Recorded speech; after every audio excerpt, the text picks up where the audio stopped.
It counts down. That's actually my favorite way to start anything, honestly, just kind of going right into it. So the EVs, the Jaguar thing, Nissan's profits. There's a lot of things that I was following this week. And we should officially say that we're going to roll this out probably the last week of November, right? So right before Thanksgiving, Black Friday. And then as we go into December, we're going to have like up to the week kind of podcast where we record them and drop them just a few days apart. So it's not kind of like lagging in the news cycle and whatnot and what's trending and blah, blah, blah. But for the meantime, I got to ask you about your thoughts on Jaguars because I've heard this take from at least half a dozen different people now, and I'm curious what you think because I heard some interesting Jaguar. Jaguar. I want to hear your take because I'm sure it's going to be different from all six of the other people that I heard. So the mic is yours, sir. It's embarrassing. I mean, everybody loves to beat around the bush, and they love to say, "Well, we understand where they're coming." It's terrible. You take a brand that once meant a lot, for those listening to us that might be a little younger that don't realize, in my lifetime, if you owned a Jaguar sedan, XJR or, that stuff meant something. I mean, it was like, oh, now you always knew that came with maintenance, but it was like, hey, that guy... Did you get in that guy's Jag? Did you see the neighbor's Jag? Did you see the guy down the street's Jag? I mean, Jag was something. And, look, the F-Type wasn't a crappy design. That's a great looking vehicle. I mean, they've had great looking vehicles in the near future or the near past, right? Like you're talking about, me, honestly, the F-Type. What's that? Top five for me. The F-Type is the top five for me. Oh, dude, but here's the problem. We have gotten to a place where when something stupid happens, everybody's like, well, they're trying to be different. And it's like, dude, I'm cool with different. You changed your logo to something that looks like somebody made on Canva. Okay, number one. Secondly, you had no reason to if you wanted to update the current logo and make it a little bit more modern, you don't get rid of the essence of who you are just because you've had a few rough years. Okay. Now, again, has it been a rough decade? Fine. That's fine. Jaguar never fixed its core problem. We're watching the same thing with the Stellantis brands right now.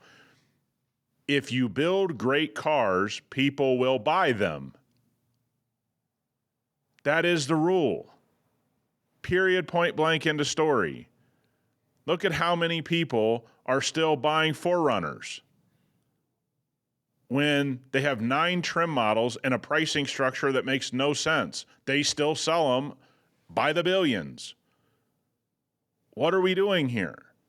You have ruined a historic brand, and now the question is, do you have some rich guy? Feels like it's going to have to be a British rich guy that goes, I've seen enough, let's put an offer in, let's get this back on track. I mean, what's the exit plan here? Because this is over. They're not even selling cars. It hasn't even started yet. How can it be over? It hasn't started. It's over. I mean, again, unless they're going to sell $20,000 EVs.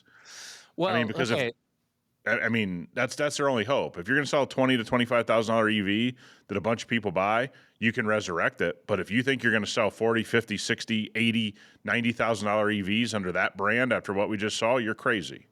So is that the push? Is the push for their electric vehicles? Is this what they're going to be an all electric company? Right. I think their ICE engine, their ICE program's done. By all accounts, again, we're getting shaky details that they're not going to build cars for a year. From my understanding, the next year they're really not going to have cars for sale. Just to get rid of the inventory on lots, right? Yeah, but again, you've sabotaged that plan because of all of this. Again, we live in this world where everybody, and again, I've seen a lot of, on this show, for those tuning in, we're going to always use the word automotive journalist in air quotes, because that really doesn't exist. And the stupidity around this brand redesign shows you it doesn't exist. This is egregious behavior. This is corporate malfeasance. I'll be surprised if they don't get sued by a shareholder. It's so bad. This is not defensible. So you're not in favor of the new era, is what I'm hearing. By the way, I will be in favor if they tell me they're selling $20,000 EVs. Yes. So we're supposed to find out on December 2nd. Did I read that correctly? I think that's when they're making the reveal, I guess. By the way, they're putting a car on a skateboard. That's all building an electric car. I don't know what takes a year. Just put the body on a skateboard and call it a day. Like, they're going to take the whole year off. Like you said, they got to liquidate inventory. They got to try to right the ship. This is the worst start you could have had. I mean, why not just have a car driving around city streets? How You about just a know, car period though? Like, let's show us yeah, something if you're dude, going to launch the rebrand, right? Like, we're no branding experts here, right? We didn't go to the top schools for branding, but if you're going to launch something, you're going to change the logo, the colors, the entire appeal of the brand. Can we at least get the car to go along with it? it's this is the problem that car companies. Let's harken back to Bud Light. You know, who drinks Bud Light? Who buys cars? And who historically and going forward is going to be one of the biggest purchasers of something like a Jaguar? It's still men who drive car purchases. It doesn't mean that that's the only people that buy cars, but for a brand like Jaguar, they needed to reignite the upper middle class buyer of all different genders and backgrounds and ethnicities. They've seemingly done none of that here. There's no rich guy I know that wants to be caught dead in one of these cars now. There's not a rich family that's like, hey, can't wait to see what Jaguar is going to release. And that's what sells cars, especially when you're trying to compete in the Range Rover, upper echelon type of buyer. This is an embarrassment. Now, if your rebrand is to sell cheap EVs, and I mean cheap, this fits that branding. I'm not a branding expert, but this feels like a $20,000 to $30,000 EV company. If that's what they do, and again, we have no idea their plans, then 110% this was smart. If it's anything above $30,000, it's a wrap for the brand. Have you seen the only image, at least that I found, for any semblance of a car, a new Jaguar car? I think I've seen the same one you have, like this very generic picture that doesn't look like anything. I mean, it doesn't look special in any way. Just the back, like 3/4 kind of angle? Yeah, Yeah. it's horrible. That doesn't have a piece of glass back there? It's horrible. It's horrible. This is why in the world would anybody not take down Jaguar for this? This is the biggest blunder that we've watched since Ford and everybody thought they were just going to start selling. Oh my God. Can't believe you just put that up on the screen. That is, man. If you give it 5 seconds and squint your eyes, it kind of looks like a futuristic Chrysler Crossfire. Yeah, you know what it kind of looks like in the back is those filters you put in your AC. Bingo. On the back. Yep, the super hypoallergenic ones, though. Only for this car. It's like, and I just go, what, it's up on the screen now for people that are going to be watching this, and you go, what about this screams rich person wants to buy it, which is where they're positioned as a brand. Again, I'll tell you where this branding works, 20 to 30K max. If that's what you're going to do, count me in. Jaguar can blow it out.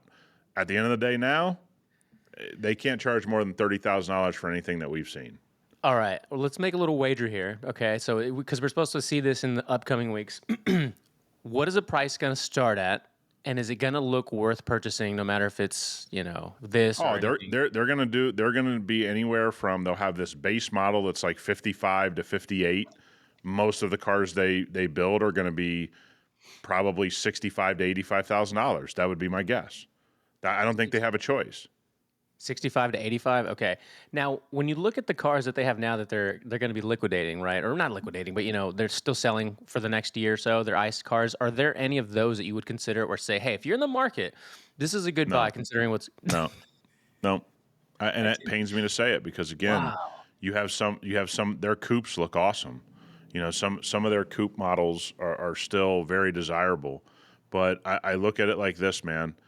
You got a brand like this. If you need the car, you can't trust that car is going to get serviced. You can't. I mean, look, you got a lot of Jaguar dealers that are just out. I mean, and by the way, this just happened this week. You are going to have massive dealers go.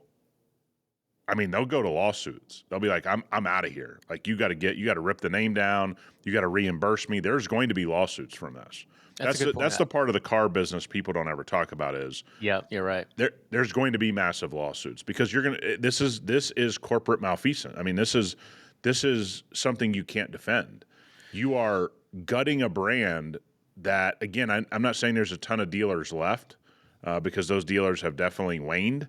But this is a wrap. I mean, there's going to be legal consequences from this. Now, whether the dealers get money from it or not, it doesn't matter.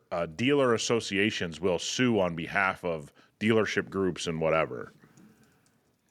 How would you? All right. So let me give it to you the perspective of the really probably artistic kind of journalistic type of person who looked at this and said, okay, let's look at it two ways.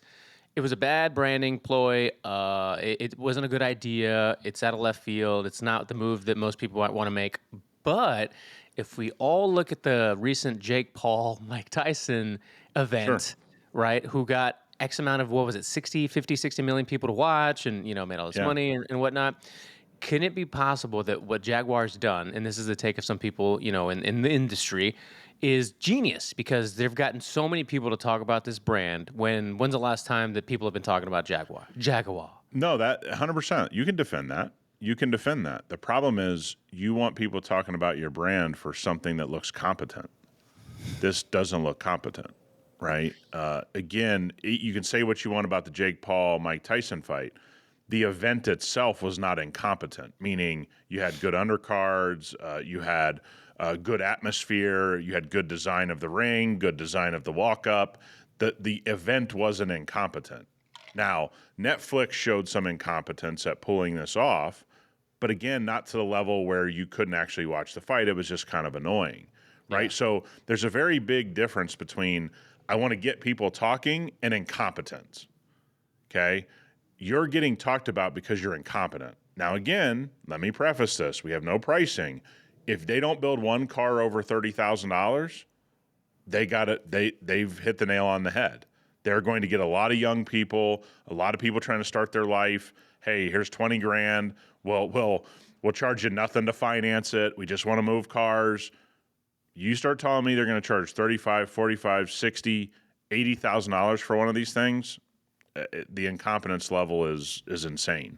So according to our good friend ChatGPT, we got 150 Jaguar dealerships operating across the U.S. That's actually more than I thought. Yeah, I would assume it was 100 would have been the max, I would have thought. Yeah. What do you think that goes to after all of this? Well, it was already headed to zero, right? We already know that that's where it was headed. But you got to remember, a lot of Jaguar dealerships are linked with Land Rover dealerships. So Jaguar, Land Rover's linked. Right. The company behind these brands, I don't think has done Jaguar a lot of favors. Believe it's Tata is the brand behind this. I don't think they've done a good job with Jaguar. Don't get me wrong, but you didn't do well with their SUV electric that they already have out, the F Pace or whatever, or the I Pace. It was the I Pace. E-Pace? Excuse me. Was it called the I Pace? I see E-Pace. Oh, yeah, I-Pace. Okay. You're right. Yeah. So they didn't do well with that. And why didn't they do well with that? It's not because it was a poor design. It's a good design. It's not because it's a poor car. It's not a poor car. It's a good car. The price point's wrong. For the quality that you're giving your brand for the last 5, 10, 15, 20 years, nobody believes you're an $80,000 brand. That's the issue that they had. They needed to go elevated and get people to believe that they were an elevated brand. Instead, what they've done is saying, we're not elevated at all. Here's a cheap Canva design of our brand, which I'm fine with. No big deal. That's your decision. But the price better match the branding. That is, you don't have to be a branding expert to look at their branding and go, that's a $30,000 car. That is not a $130,000 car. Now, in the same time, so we're recording this literally the day after this kind of hits the internet and hits the world. Yep. But here recently, Volvo also released an ad. Did you see Volvo's ad maybe a week or so ago? I think it was No, from. do you have it? It's way too. It's literally a mini film. It's 3 minutes long. So I encourage you to go listen. Listen, I thought the same thing, but I encourage you to go look it up. If you, those of you listening, whenever this episode drops, it will be already kind of a little bit in the past. But I think it was the director of like Interstellar and something else that made this commercial for Volvo.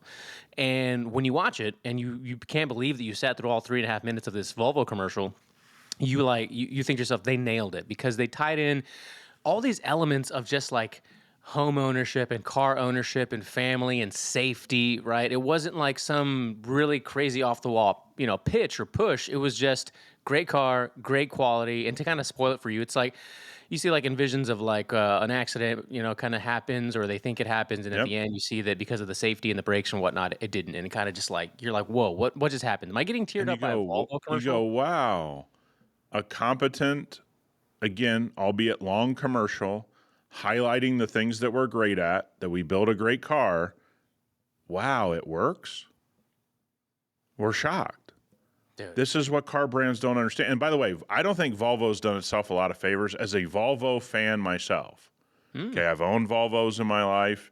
I've owned a lot of different cars. Volvo's some of the most well-designed interiors that have ever existed, highest quality materials, safety's unbelievable, actually fairly reliable on an elite level if you know what you're doing dealing with those cars. A lot of people just don't want to learn about a car brand. It's like why a lot of people say BMW is not reliable. Well, when you learn about BMW and the things you need to do, you can make BMWs or Mercedes or Volvos very reliable. You just got to understand the little intricacies of the brand and the things that you got to solve with those cars. But Volvo, I mean, look, Volvo probably was one of the first companies to have a competent infotainment system as this stuff rolled out that you actually like to navigate, right? When you look at all of this stuff with Volvo, they haven't really been as big as I think they should be. Now, it depends on what part of the country. Very big in the northeast part of the U.S. For those around the globe, maybe you have some different situations with Volvo. But, here in the U.S., you're up in the northeast, very big Volvo country. A lot of people drive them. You get into places like Aspen where you need all-wheel drive and a little bit of capability, but you still want to drive something nice. So you have pockets of Volvo diehards around the United States for sure. But making a commercial about the things you're great at, what a novel idea. And that's the exact opposite of what we watch Jaguar, because you know what? Jaguar can't say that they do anything great. And that's the whole problem. Yeah. Does Volvo? Because funny enough, I also like when I see a Volvo, I'm like, man, that's nice. But I don't think I've ever thought to myself, I'm gonna go explore their lineup. I'm gonna go see what they've made, what they're coming out with. But their C30, their hatchback looking car, was that what it was? The C30? Yeah, I That think was so. a cool car. I wish Yeah, they'd look, I bring mean, back cars like I'm that. an XC90 guy. I think that's one of the best That's a great SUVs you car. could buy. It looks great. The interior's insane for what you pay. High quality, rides great, has some nimbleness to it. I'd stay away from the XC30s and the XC60s personally because as they sort of tried to get smaller, everything that makes Volvo great, I think, kind of was taken out of those models. Yeah. And I think they have reliability issues genuinely in the XC60 for sure. But the 90 should have been a flagship, brand to the moon type of vehicle. In my opinion, it's that nice. I mean, it looks really nice driving it around. It looks nice sitting in your garage. It looks nice coming out of a restaurant. It drives awesome. I think when you look at Volvo, one of the things you have to cheer them on about is they're kind of like Porsche. Again, different segments, but they just keep doubling down on the things that they do. Right? That's all Porsche really does, which is why they create such fanfare. Porsche does a good job of, we're just going to keep doing this thing that we've been doing. We'll give you 3% better every year, but you're not going to get 100% better. You're not going to get 50% better. We're just going to keep doing the things we know everybody likes. That's where Volvo really fits in for me. Funny enough, you mentioned Porsche. You might see this headline kind of taken out of context, but I want to get your thoughts on it because I read it literally this morning. I think it was a CEO of the company or somebody in upper echelon saying that the new Macan, it's impossible to create an ICE engine for it, and that was kind of the headlines that people were running with. But I think it was the idea that it was built for an EV, drivetrain, and you can't put. You gotta watch video. I'm Come usually an on. audio only kind of guy, and I know we have to do video in today's world, but Nick's expressions are priceless. Come on, man. Come on. What? So they've been making Macans with ICE engines for years. What Yeah. what what's the argument now? All I could find is that it was designed specifically for EVs, and that they can't put an ICE engine in it. They've been putting an ICE engine in it. Going forward, Nick, they cannot do it. It is impossible. The So phrase we have used to was we have to really talk about what these guys. There's some very big EU demands on these manufacturers, and if Porsche wants to build, you know, the 911 with a manual, which they have a lineup that's all manual in the 911 now. If they want to keep building the GT3 and those types of cars, they're going to have to meet some regulation standards through their other vehicles. So let's get through the corporate speak. We can't build the Macan with an ICE engine because we won't meet the EU standards of, what is it, 30% of our lineup needs to be EV. So we're going to go ahead and sacrifice the Macan into the EV world to meet the 30% standard. Again, the reason he doesn't speak more aggressively is because they're based in Germany. He's got to deal with the EU big time on a lot of things. But reading between the lines, it is 100%. The Macan can't have an ICE engine in it when it already has an ICE engine in it. Or what are we talking about? Okay, what are we talking about? That's just a stupid thing for a CEO to say, in my opinion, because here's the truth. We can't meet the EU standards of 30% of our lineup. I think that's the number that needs to be EV by a certain date. And so we're going to sacrifice the Macan into the EV world.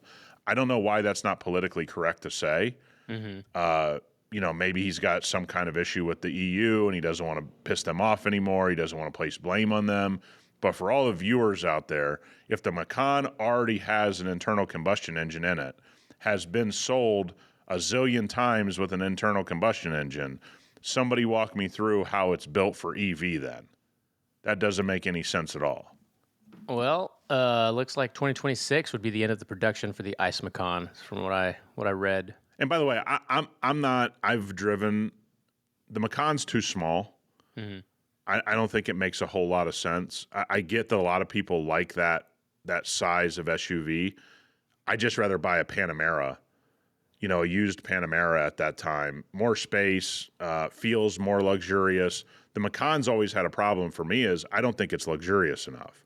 I'm going to buy a Porsche. This is kind of my argument with all the small X1s and X2s, and even X3 doesn't feel right to me. You see all the little Mercedes SUVs now. That stuff doesn't. I think people, if they ever take something from me, the one thing is if you're going to buy a luxury brand, you're better off buying a few-year-old of a actual luxury part of the luxury brand than buying these smaller models, which, by the way, oftentimes have huge issues. You get nothing of the luxury brand in there because they can't give it to you at that price.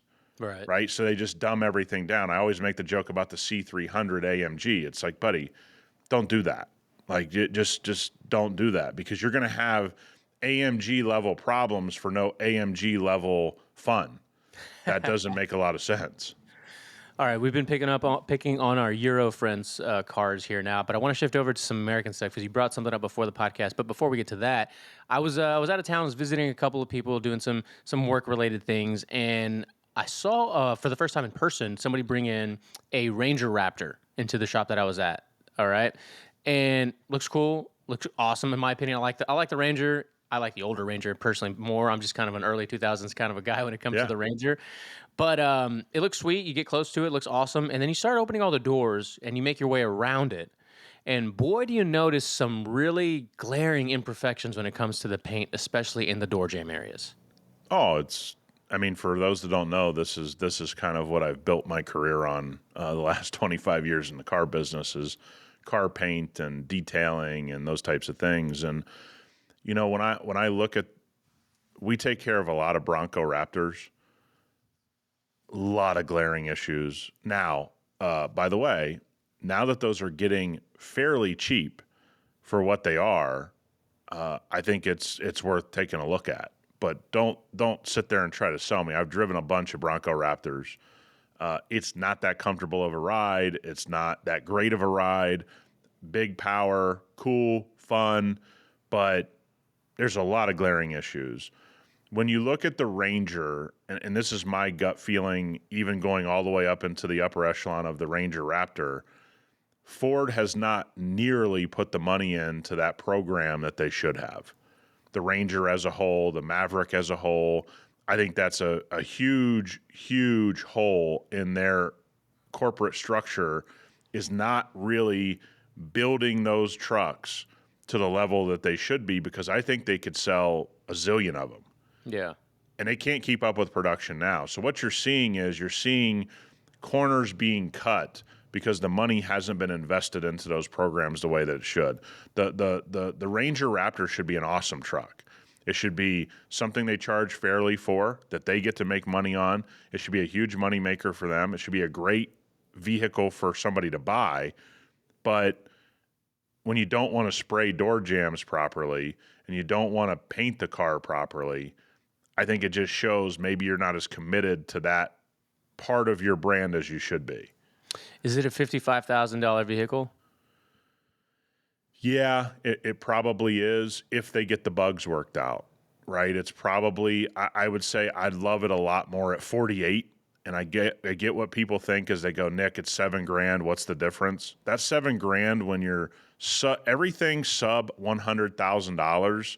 $7,000's a lot of money. Yeah. Okay. When you're talking about you're going to spec out a Bentley and 4 options on a Bentley is another $125,000. Okay. We're not talking about that world. When you're talking about the sub $100,000 world, $7,000 is a different class of vehicle. That's the way you have to look at it. About every $7,000 to $10,000, you're supposed to be in a different class of vehicle.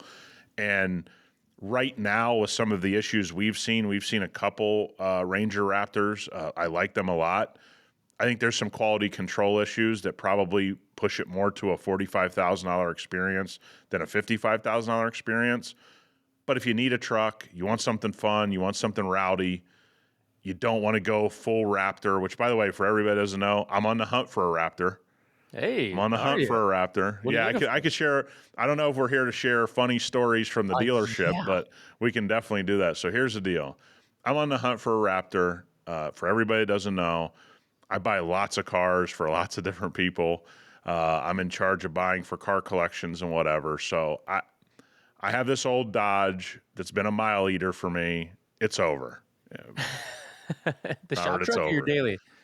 My shop truck. Oh, no, it's technically my daily because I drive it back and forth to the shop. And this is what started my business. This is kind of what started my ownership life in business. And so it's got this sentimental value to me. It's I was involved in a $1 million lawsuit over a 3-mile-an-hour fender bender in this truck. One of my guys was driving it, had State Farm, attorneys, fraud police, all this kind of stuff got involved. So this thing has some history with me in the last 15 years, right? And so it's just time. Brake lights are giving me trouble, all kinds of electric gremlins in the Dodge world, as those Dodge owners out there know. All of them have just come home to roost. It's got like 265,000 miles on it or something like that. It's just something that, drive back and forth to the shop. So I'm on the hunt for a Raptor, right? And I start to look, and I really would like to find something in Gen 1, that 2011 to 2014. I'm not really keen on the 2010s because there was some issue. So 2011 to 2014, but I'm kind of open, right? Then I find this 2018, and it's like under 50,000 miles it's like $42,000. And I'm like, well, I'll cut the check now because it's got a rebuilt title. Well, the problem is I can't see why the title's been rebuilt because there's no accident reported.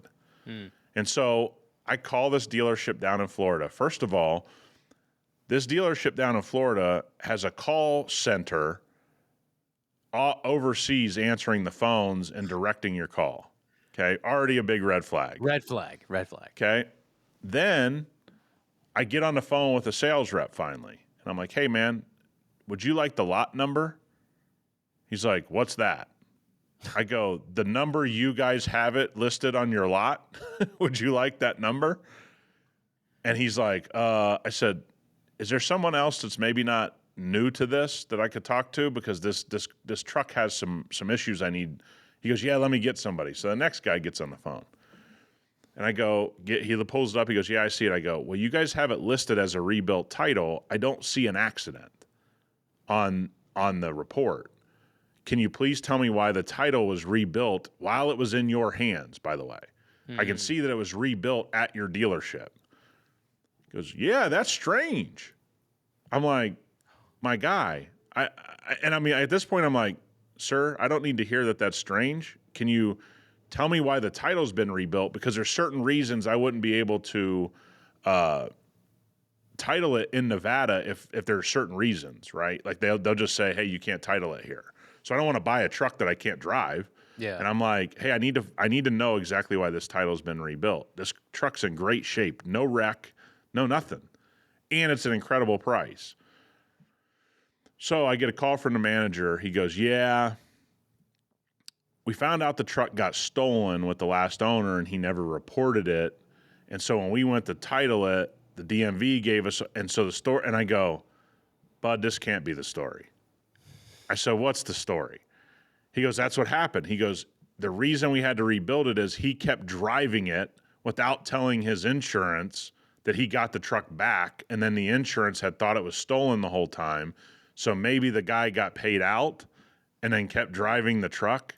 Look, it's Florida, right? I mean, anything's possible there. For all you Floridians, anything's possible. I mean, this thing could have been in a flood and nobody knows, right? So at the end of the day, I hang up. I said, "Hey, if you guys get this figured out, here's my cell phone number. Call me."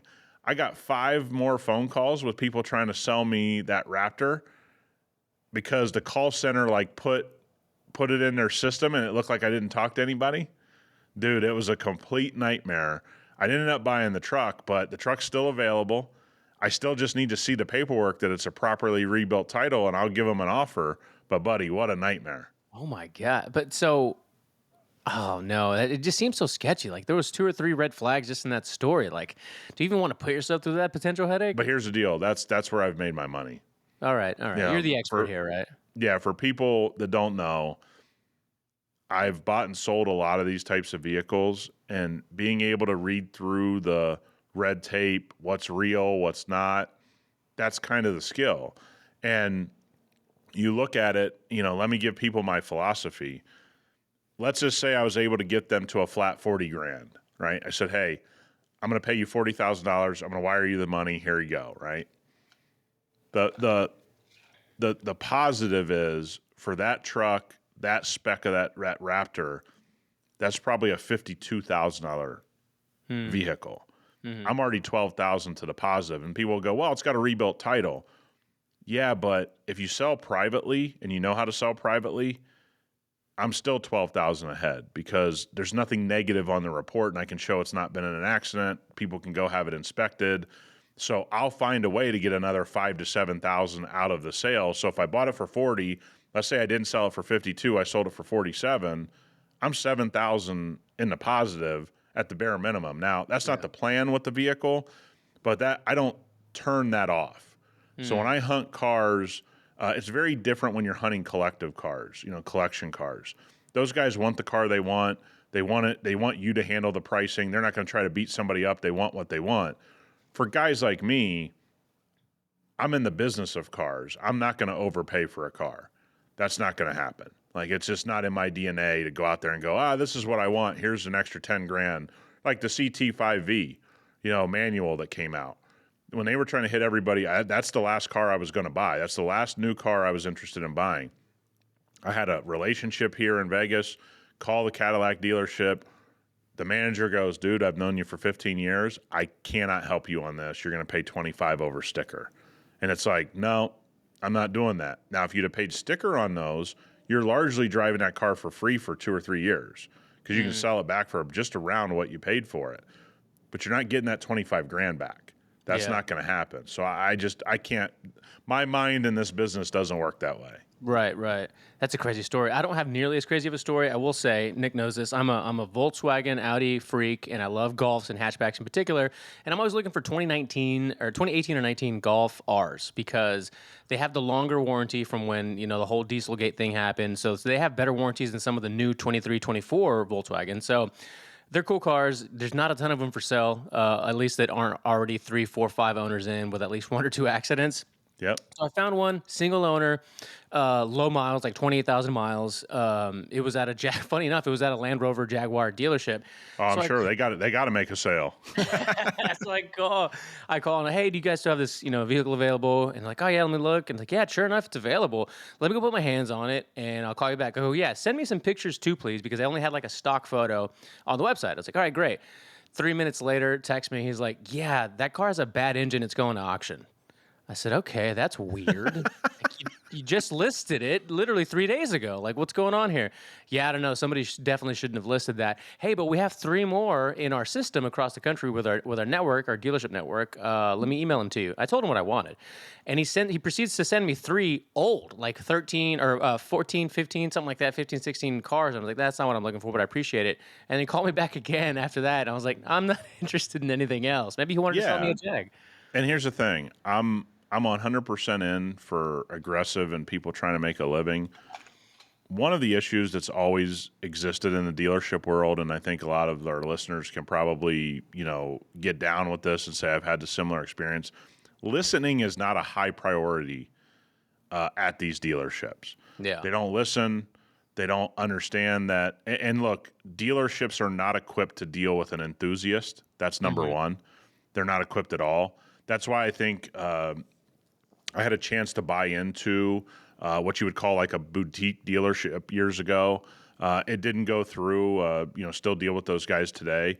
But as you start to see the enthusiast and the car companies go opposite directions, you're going to see a lot of smart people open up boutiques, and people will say, well, a Golf R, there's not a lot of money to be made. Well, there's going to be a lot of money to be made because these dealerships don't know how to service you as a customer. Yeah. Right? Because like what he did is what they're supposed to do.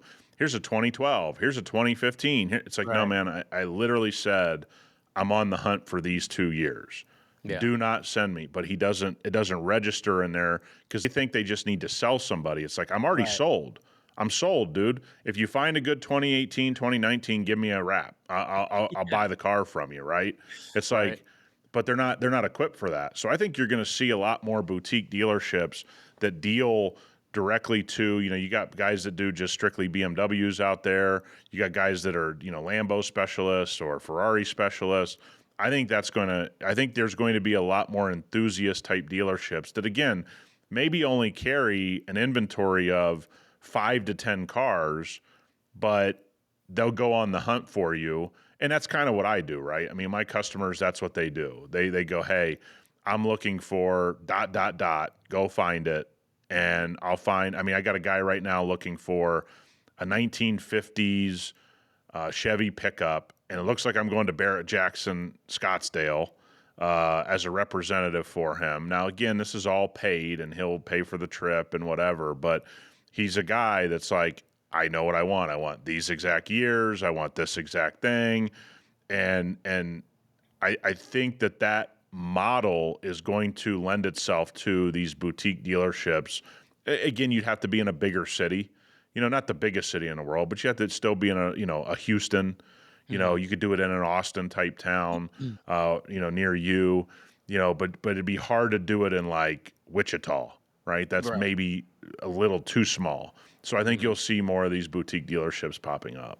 Dude, so random you said Wichita. There's actually a blue Golf R in Wichita in one of these tiny boutique dealers. Gotta be. I That's know. hilarious that you said that. I know that. Hey, you were meant to be in the Midwest. I mean, No, you know. no, no, no. No, sir. No, sir. Hey, at the top of the show before we start recording, you mentioned Mach E lease deals. And I actually personally, I kind of liked the Mach E when it first dropped. I had 100%. a friend that was a part of the whole reveal with Ford and whatever, as a part of the marketing with it. I liked it. When the GT was, shown and the color and the whole look and the performance and blah, blah, blah. But you were telling, I didn't know what the lease deals were. What are the lease deals right now? Look, I'm hearing, and we're getting contacted here by Ford because they know we deal with so many customers, and maybe a kid's turning 16. Hey, just want to get this on your radar. I mean, you're seeing stuff as low as 219, 220 a Wow. month. If you needed, if you wanted to buy the GT and or lease the GT and maybe the more long range, you're probably in the 299 to 350 range wherever you live. That may vary, but yeah, I mean, I think you're seeing Ford recognize that they have to get, and for those that weren't around, you get into the late 90s, early 2000s, lease deals were all the rage.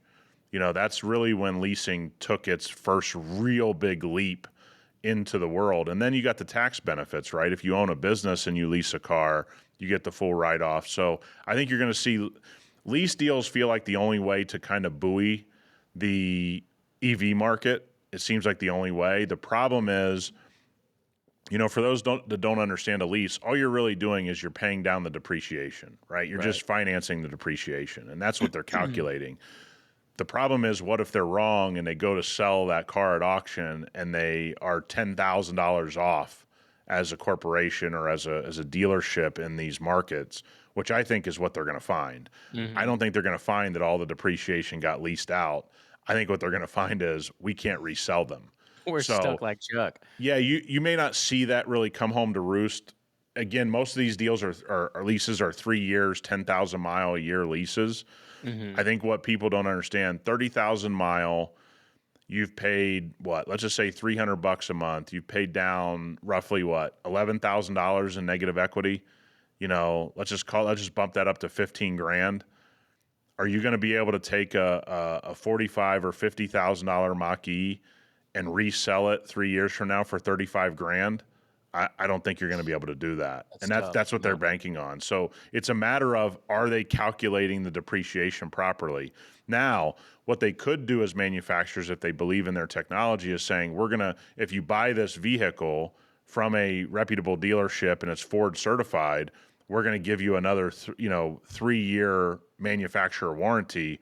But boy, you're talking about some real exposure, because one or two batteries goes out in just one dealership. You're underwater in the whole EV department. So, Yikes. I mean, I kind of look at this and go, this is a big experiment, but that's what leasing's always been. Leasing's always been this big experiment that regional banks were really heavy in, right? With less regional banking now and more massive global banking taking over, the question is who's going to really finance all of this, crazy type of gamble, which used to fall on to the regional banks. I think this is very interesting. But I mean, you said it was Nissan. Nissan had a deal, $99 a It was. month. I believe it was. Yeah.